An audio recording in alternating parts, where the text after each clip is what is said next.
It's a bunch of bull.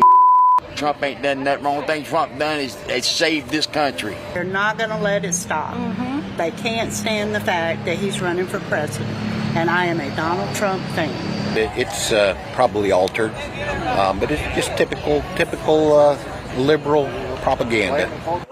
Well, if he gets indoctrinated, January 6th is going to look like a playground. I'm sorry, if he gets what? Well, if he gets indoctrinated, January 6th is going to look like a playground. Notwithstanding the threat that Trump supporter just gave, I don't think Donald Trump stands any chance of being indoctrinated today, June 13th, 2023. This is not indoctrination day. This is arraignment day, which the former president, Donald J. Trump, is scheduled to appear before a federal judge in U.S. District Court in Miami as a result of the 37-count indictment that special counsel Jack Smith unsealed last week. And as you could hear, Trump supporters are gathering in South Florida, already making a scene. Security is tight, not only because of this being a former president who needs to make special accommodations for Secret Service, et cetera, but because his supporters are threatening violence. Let's go back and listen to the full clip of this Trump supporter who thinks he's going to be indoctrinated and at the same time is letting us know that there could be violence worse than January 6th. Well, if he gets indoctrinated, January 6th is going to look like a playground. It's going to look like a playground. From the inside voices that I hear, from all the militias and everything else, it's going to be a playground. The funny thing about this is that conservatives online are trying to convince the world that these militias that we have seen gathering all over the country are, in fact, false flags. They are actors, or they are federal agents who, or even Antifa, right? This is what they say. That's what the online folks are saying. But clearly, the people on the ground aren't getting that memo to blame everything on feds or Antifa, because this guy just flat out said that we should expect more violence from what he is listening to from militia groups. That's besides the point of the overall story. But I wanted to put that in there for free because there is a disconnect between the realities that are on the ground, where we see Nazis, we see fascists, we see Donald Trump supporters, we see Ron DeSantis supporters swarming all over this country, threatening and enacting violence, while the people online are trying to convince you that it's not real and that it's being perpetrated by the feds. But here's a Donald Trump supporter down in Miami preparing for more violence than January 6th, which he says the militias tell him will look like a playground if Donald Trump is indoctrinated. His words, not mine. But I digress. Here is Miami Mayor Francis Suarez as he tries to, I think, position himself to not receive some of this backlash that conservatives and militia groups are threatening. Now, he is a Republican who's considering running for president himself. He is known to not have voted for Donald Trump in 2016 and 2020. But ahead of arraignment day, he's making it clear that he would support Donald Trump this time around. I honestly think it's because he's afraid of what these MAGA cultists will do. What our plan for security is for tomorrow, and to make sure that everyone has a right to peacefully express themselves and exercise their constitutional rights, and obviously do it in a peaceful manner. In our city, we obviously believe in the Constitution, believe that people should have the right to express themselves.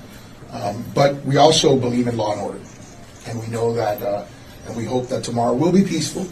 We encourage people to be peaceful in them demonstrating how they feel, and we're going to have the adequate forces necessary to ensure that. Sorry, Mayor Suarez, but the militias on the ground are saying that if he is indoctrinated, I'm sorry, if he is arraigned today, that January 6th will look like a walk in the park. Now, I doubt that threat is genuine. Like, I doubt that they are able to execute today what was done on January 6th, because on January 6th, you had people like Charlie Kirk, who's the founder of Turning Points USA, one of the most influential fascist organizations in the country. He sponsored 80 buses alone to go and support Donald Trump on January 6th. And I also doubt that many people will show up to this. Listen, you never know. Maybe some thousands of people will show up. We'll keep our eye on it and we will report accordingly. But you also have to take in consideration the Republican Party. Half of this Republican Party is using this as an opportunity to get rid of Trump. You know, there's a strong portion of the Republican establishment that are more than happy to allow Donald Trump to be arraigned and indicted and arrested and the whole nine and go to jail, because that rids them of their Trump problem. But then again, Donald Trump has never really gone below 33%, like a third of the Republican Party has never broken away from Donald Trump, no matter what he did. So how many of them live in Florida and how many of them are willing to take the drive down or fly down in order to put themselves at risk like the guys on January 6th? That remains to be seen. But depending on what time you listen to today's podcast, we may have that news in short order. I want to give you one last clip about this story before we move on to some more important things. And this is Marjorie Taylor Greene, who is now calling for the defunding of Special Counsel Jack Smith. I paused to think about this, and I'm trying to think who. Cheryl Eiffel on Twitter, the daughter of Gwen Eiffel. She is a journalist herself and a fabulous thinker. She brought this. She put this on my radar. The fact that Marjorie Taylor Greene wasn't even in office yet when she was actively participating in the planning of January 6th. So I think that Marjorie Taylor Greene may be in this instance not only trying to look out for Donald Trump, but she's trying to look out for her own butt. Today, I'd like to announce that I'm writing an appropriations rider to defund Jack Smith's special counsel, his office, and the investigation.